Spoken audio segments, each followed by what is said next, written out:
Please subscribe Civil Solution for Government Job and press the bell icon. Next question, a linear arch has, आप लोगों के पास चार option है, चारों के अंदर कौन सा सही है बोलना पड़ेगा। देखिए यहाँ पर option A will be correct, normal था। तो इसके पहले वाला वीडियो ने आप लोग ने डिस्कस किया था लीनियर आर्च क्या होता है। लीनियर आर्च होता है the arch which follows an funicular polygon shape after application of the series of the load is called linear arch और थियोरेटिकल आर्च। लीनियर आर्च में क्या होता है, जो सीरीज ऑफ लोड होता है उसका जो वेक्टर डायग्राम है उसके ऊपर कंस्ट्रक्टेड होता है। ठीक है, तो यहाँ पर सिर्फ आप लोग के पास नॉर्मल थास्ट ही एक्ट होता है। ठीक है, next question, A 3 hinge arch is carrying uniformly distributed load over entire span. The arch is free from shear force and bending moment if its shape is, आप लोगों के पास चार ऑप्शन है, चारों के अंदर कौन सा सही है बोलना पड़ेगा। देखिए यहाँ पर option B will be correct, parabolic, ये आपको याद रखना पड़ेगा। अगर पैराबोलिक शेप होगा 3 hinge आर्च का तो शेयर फोर्स और बेंडिंग मूवमेंट 3 hinge आर्च का अंदर नहीं रहेगा, सिर्फ नॉर्मल थास्ट ही रहेगा। ठीक है, next question, for a determinate pin joint plane frame the relation between number of joint and the member is given by, आप लोग के पास चार ऑप्शन है, चारों के अंदर कौन सा सही है बोलना पड़ेगा। यहाँ पर option A will be correct, degree of the static indeterminacy for pin joint के लिए क्या फॉर्मूला होता है, m plus are minus 2j। ठीक है, तो यहाँ पर r इज इक्वल टू अगर 3 हो गया तो क्या होगा, m plus 3 minus 2j is equal to 0। उसका मतलब क्या हो गया, m is equal to 2j minus 3।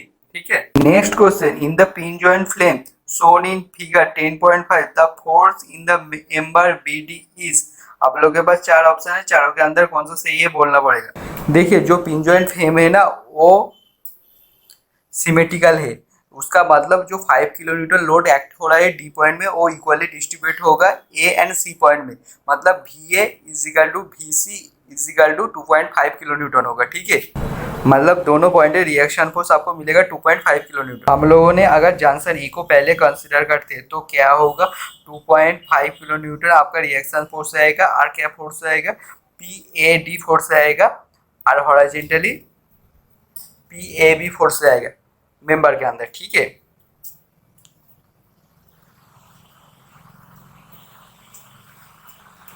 अभी देखिए summation v is equal to 0 अगर कर देते हैं तो क्या होगा, P A D sine 60 degree plus 2.5 is equal to 0, P A D is equal to minus 2.89 kilo newton. उसका मतलब क्या होगा, P A D force compression होगा, कॉम्प्रेसिव होगा। ठीक है, हम लोग ने टेंशन पकड़े थे, अभी हम लोग जंक्शन डी में चला जाते, तो जंक्शन डी में क्या होगा, सेम चीज, horizontal force summation of the horizontal force will be 0 and summation of the vertical force will be 0। ठीक है, तो जंक्शन डी में 5 किलो न्यूटन फोर्स ऊपर से एक्ट हो रहा है। उसके बाद क्या है, हम लोग यहाँ पर पी ए डी का फोर्स टेंसाइल पकड़ लेता है, P A D P B D and P D C का फोर्स भी टेंसाइल पकड़ लेता है, summation A is equal to 0 करते हैं तो क्या होगा, P A D sine 30 degree is equal to P D C sine 30 degree. ठीक है, उसका मतलब क्या हो गया, P A D is equal to P D C, summation भी इज इक्वल टू 0 करते हैं। ठीक है, तो क्या होगा,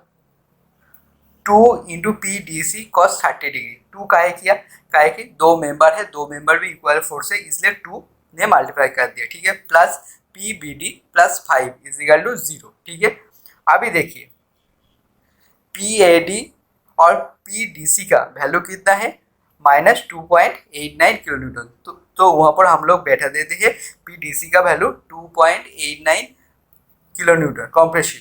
ठीक है, तो कितना मिलेगा, -5 plus P B D plus 5 is equal to 0, P B D is equal to 0।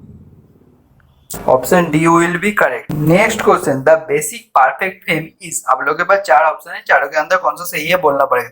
देखिए यहाँ पर option A will be correct, triangular. ठीक है, काय की ट्रायंगुलर होगा, हम लोग ने क्या डिस्कस किया था थोड़ी देर पहले, M is equal to 2j minus 3, अगर ये फॉर्मूला सेटिस्फाइड करेगा तो वो होगा बेसिक परफेक्ट फ्रेम। यहाँ पर देखिए ट्रायंगुलर के लिए ये फॉर्मूला सेटिस्फाइड करता है। ठीक है, next question, method of the joint is applicable only when the member of unknown force at the joint under consideration is not more than, आप लोग के पास चार ऑप्शन है, चारों के अंदर कौन सा सही है बोलना पड़ेगा। देखिए यहाँ पर option B will be correct, 2 force, काहे कि हम लोग जब कंसीडर करते हैं ना कोई भी ट्रास को एनालिसिस करने के लिए, तो हम लोग वो टू डी फेम में कंसिडर करते हैं। टू डी फेम में हम लोग के पास इक्विलिब्रियम के लिए क्या इक्वेशन हो, 3 इक्वेशन रहते हैं, ठीक है।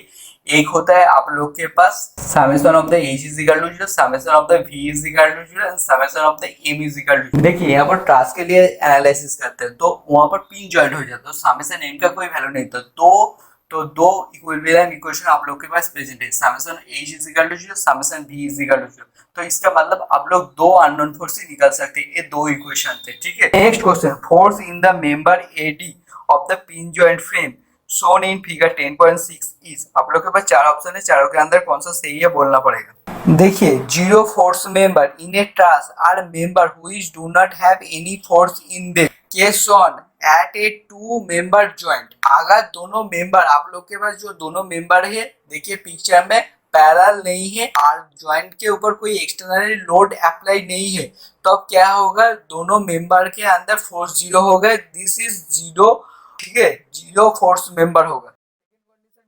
सेकंड कंडीशन बोला है अगर एक जॉइंट के अंदर 3 मेंबर रहेगा, उसके अंदर 2 मेंबर पैरेलल है, तीसरा मेंबर पैरेलल नहीं है, उस जॉइंट के ऊपर कोई फोर्स एक्सटर्नली फोर्स एक्ट नहीं कर रहा है, तो क्या होगा, जो मेंबर नॉन पैरेलल है उसके अंदर फोर्स जीरो होगा। ये दो कंडीशन आपको याद रखना चाहिए, ठीक है, फॉर जीरो फोर्स मेंबर के लिए, ठीक है। देखिए आप लोग के पास जो पिक्चर है, पिक्चर के अंदर देखिए AB एंड BC दोनों मेंबर B पॉइंट में कनेक्टेड है, वहाँ पर कोई एक्सटर्नली फ्लोस नहीं आ रहा है B पॉइंट में, तो क्या होगा, AB एंड BC पॉइंट में फोर्स जीरो होगा, that is the zero member. यहाँ पर जो P फोर्स है, P फोर्स क्या होगा, डायरेक्टली AC के अंदर से ट्रांसफर होगा C पॉइंट में जाएगा, तो AB पॉइंट में भी नहीं जाएगा, BC पॉइंट में भी नहीं जाएगा और AD पॉइंट में भी, AD मेंबर में भी नहीं जाएगा, तो क्या होगा, AD मेंबर में भी फोर्स आप लोग के पास जीरो होगा, ठीक है। देखिए यहाँ पर option A will be correct, zero होगा, ठीक है। Next question, the rigid joint plane frame shown in figure 10.7 will, आप लोग के पास 4 ऑप्शन है, चारों के अंदर कौन सा सही है बोलना पड़ेगा। यहाँ पर option A will be correct, show in the right, a hollow shaft will transmit blank power than a solid shaft of same weight and same material. आप लोग के पास 4 ऑप्शन है, चारों के अंदर कौन सा सही है बोलना पड़ेगा। देखिए यहाँ पर 2 शेफ्ट है, एक हॉलो शेफ्ट है, एक सॉलिड शेफ्ट है। हॉलो दोनों का वेट इक्वल है, उसका मतलब क्या होगा, जो हॉलो शेफ्ट होगा उसका डायमीटर ज्यादा होगा सॉलिड शेफ्ट से, ठीक है। और पावर का फॉर्मूला क्या होता है, power is equal to 2 pi NT/60, मतलब power is directly proportional to torsion होता है, ठीक है। तो अभी देखिए जो हॉलो शेफ्ट है उसका डायमीटर ज्यादा है, तो डायमीटर ज्यादा होगा, उसका मतलब क्या है, उसका मतलब उसका J वैल्यू ज्यादा होगा, पोलर मोमेंट ऑफ इनर्शिया ज्यादा होगा, ठीक है। उसका मतलब उसका T भी ज्यादा होगा, तो T ज्यादा होगा तो आप लोग के पास क्या होगा, पावर ज्यादा ट्रांसमिट करेगा, तो यहाँ पर क्या होगा, मोर ट्रांसमिट करेगा। यहाँ पर option C will be correct, more. Next question, the stiffness of helical spring is expressed by, आप लोग के पास 4 ऑप्शन है, चारों के अंदर कौन सा सही है बोलना पड़ेगा। यहाँ पर option B will be correct, load per unit deflection, ठीक है। स्टिफनेस का डेफिनेशन क्या है, स्टिफनेस का डेफिनेशन हो यूनिट डिफ्लेक्शन जनरेट करने के लिए जितना लोड का जरूरत पड़ता है वही होता है स्टिफनेस, ठीक है।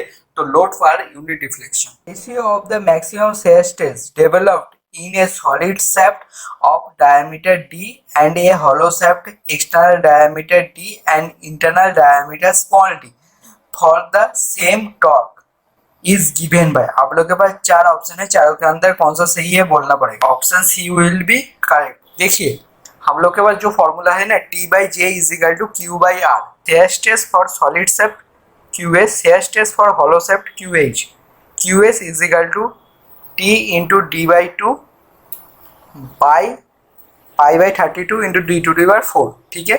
और QH क्या होगा, T into D/2 by π/32 into D⁴ minus Paul D⁴, ठीक है।